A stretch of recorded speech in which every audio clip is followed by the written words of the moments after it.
Assalamualaikum warahmatullahi wabarakatuh. Udah record. Maaf. Alhamdulillahi rabbil alamin. Assalatu wassalamu ala sayyidil mursalin wa ala alihi wa sahbihi ajma'in. Amma ba'du.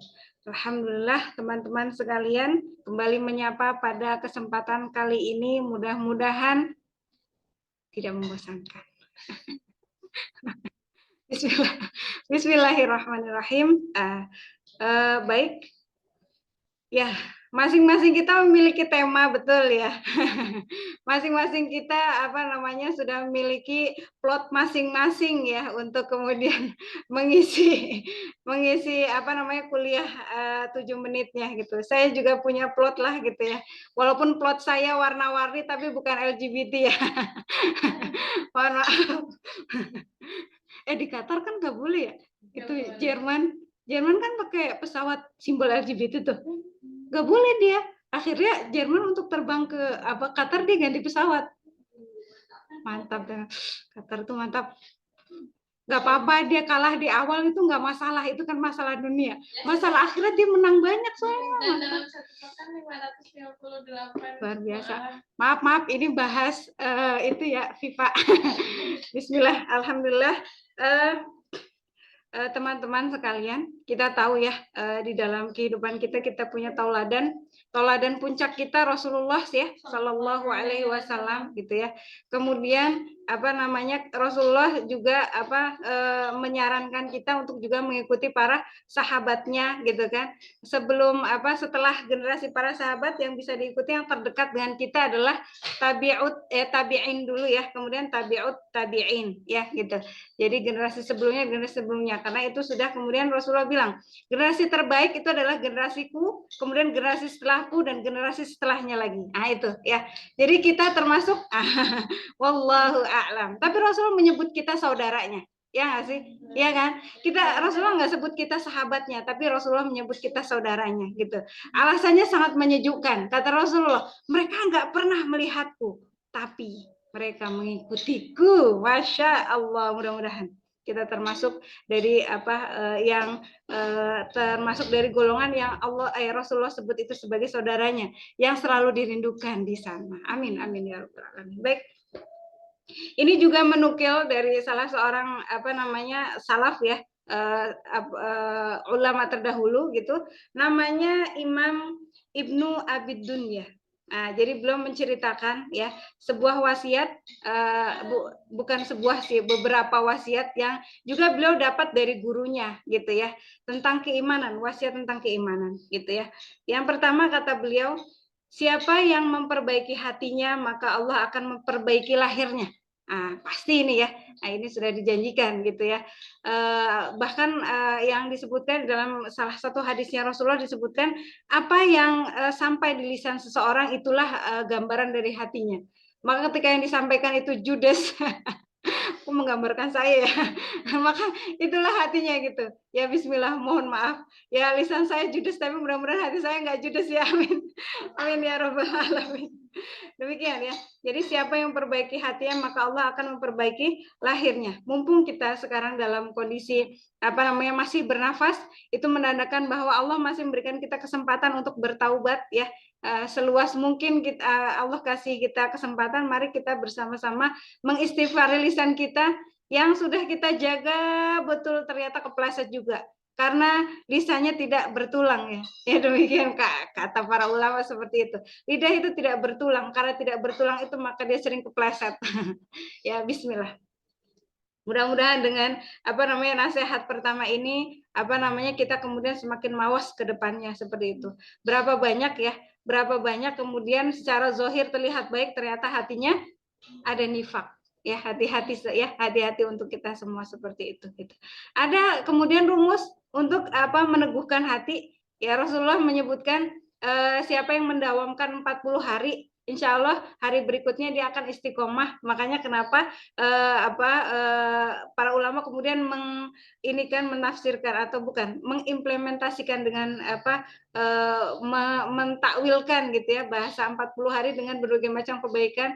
Salah satunya adalah siapa yang Rasulullah juga menyampaikan di bab yang lain, siapa yang sholat subuh selama 40 hari tidak ketinggalan takbiratulnya imam, insya Allah dia akan terhindar dari sifat nifak atau sifatnya orang munafik. Itu salah satunya ya, memperbaiki hati kita.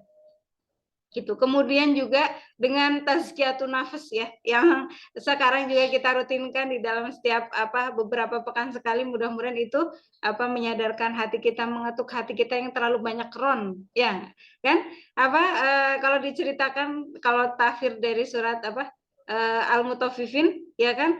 Hati manusia itu awalnya mengkilat gitu kan. Tapi ketika kemudian ada gertek atau suudzon atau kemudian iri atau kemudian kemudian ada timbul titik hitam dalam hatinya. Nah, titik hitam itulah kemudian disebutnya sebagai ron gitu. Semakin banyak semakin menutupi.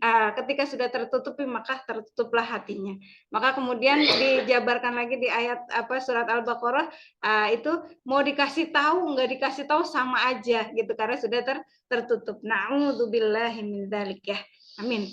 Kemudian selanjutnya yang kedua adalah siapa yang memperindah hubungannya dengan Allah, maka Allah akan memperindah hubungannya dengan hamba itu. Ya, siapa yang memperindah hubungannya dengan Allah, maka dengan sendirinya hubungan kita dengan manusia itu Allah perbaiki seperti itu. Maka mari yang masih memiliki hubungan yang tidak baik, ya kan, masih memiliki hubungan yang depan belakang beda, mari kita samakan gitu ya. Ketika kita sudah menyampaikan maka konsisten dengan A gitu. Karena itulah kemudian yang akan menjadi pegangan orang lain. Kan kita sebagai manusia itu menilai seseorang itu zohirnya. Ketika zohirnya saja tidak bisa dipercaya gitu kan, gimana kemudian kita bisa baik dengan orang lain gitu ya. Ketika sampaikan misalnya tidak suka, ya sampaikan tidak suka supaya ada perbaikan kemudian pada orang yang kita tidak sukai atau kemudian diri kita juga gitu. Jadi ya biasakan kemudian kita dalam hati A juga dalam mulut A gitu ya, seperti itu. Nah, masalah penyampaiannya itu tergantung adabnya, seperti itu ya. Tergantung adabnya gitu. Ya, itu. Tapi janji Allah ini niscaya ya, ketika kita kemudian memperbaiki itu, gitu kan, memperbaiki interaksi kita kepada Allah gitu, maka apapun masalah kita tentang komunikasi sosial, maka insya Allah itu akan dipermudah gitu. Karena kan yang memiliki hati adalah Allah. Makanya ketika kita mungkin terkendala dengan komunikasi dengan seseorang gitu, ya kita bawa hati itu kepada Allah. Dengan apa? Dengan robitoh, ya kan? Nah, kita robitoh hidiyah gitu. Termasuk jodoh. Ketika kita mengincar seseorang gitu kan, robitohin aja terus ya kan gitu. Kan ini ada kepengalaman Ustadz Hanan kan gitu kan. Masalah kuat-kuatan doa kan seperti itu ya gitu. Termasuk juga yang pengen kuliah nih misalnya, bawa aja itu fakultasnya ke Allah gitu kan, yang kan Allah yang punya fakultas itu kan. Nah, gitu ya. Gitu. Masalah cara masuknya terserah Allah gitu. Yang penting aku pengen masuk kan gitu ya. Itu. Kemudian yang ketiga, yang terakhir ya, siapa yang beramal untuk akhirat maka Allah akan mencukupi kebutuhan dunia. Narasinya mudah sih. Iya nggak sih? Nah, secara narasi itu mudah sekali kita ucapkan gitu. Tapi pada prakteknya, ya Allah, butuh. Butuh bantuan Allah banget ya, karena segala kebaikan kan kita nggak bisa kemudian kita klaim itu gara-gara kita, kan nggak bisa ya. Kalau kayak gitu apa bedanya kita sama itu ya, Firaun sama Korun, kan apa bedanya kan gitu ya. Jadi bahkan kita kita terbersit dalam hati, itu kayaknya butuh bantuan, itu siapa yang gerakin? Allah, ya kan gitu. Gitu saja. Atau padahal kebaikan itu kan kita yang butuh kan, untuk dalam rangka kita masuk surga kan seperti itu. Tapi bahkan untuk kemudian kita berbuat baik aja kita butuh bantuan Allah gitu ya. Masya Allah, betapa lemahnya kita sebetulnya di situ ya. Nah itu. Jadi memang ini berat ya. Memang ini berat. Mungkin awal-awalnya karena seseorang. Ya nggak sih, kita berbuat karena seseorang. Terus kemudian karena lebih lagi karena mengharapkan imbalan, misalnya gitu.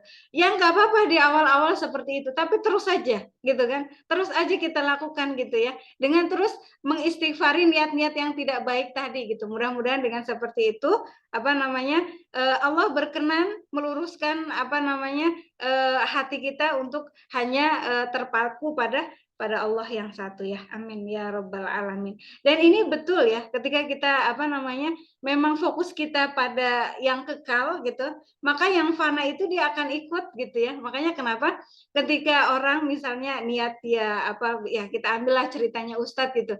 Ketika seorang guru gitu kan hanya meniatkan ngajarnya gara-gara gaji, ya udah sebatas gajinya gitu. Dan gaji itu belum tentu juga mencukupi kebutuhannya gitu ya gitu. Tapi ketika guru tadi ya, yang mungkin susah ya, ketika dalam prakteknya mungkin dia susah apa namanya meniatkan ngajar gara-gara apa karena mengharapkan ridho Allah tapi terus berusaha gitu kan akhirnya kebutuhannya tercapai gitu kan Allah ridhoi dia gitu kan dan husnul khotimah juga akhirnya kan seperti itu. Nah, itu janji Allah. Maka mari kita sama-sama di sini apa namanya mempraktekkan tadi nasihat itu luar biasa ya. Luar biasa sekali gitu ya. Dan yang ngomong ini tentu sangat jauh, tidak lebih baik daripada yang mendengarkan gitu, tapi mari kita sama-sama berusaha. Semoga dengan apa namanya tersampaikan pesan ini kepada kita semuanya, itu mengetuk hati-hati kita yang mungkin sekarang dalam kondisi abstain ya kan, untuk kembali bergerak gitu, apa namanya bergerak dalam arah kebaikan tentunya. Demikian, mohon maaf lahir dan batin, kita cukupkan. Saya mohon maaf sekali lagi, saya akhiri. Assalamualaikum warahmatullahi wabarakatuh. Waalaikumsalam warahmatullahi wabarakatuh.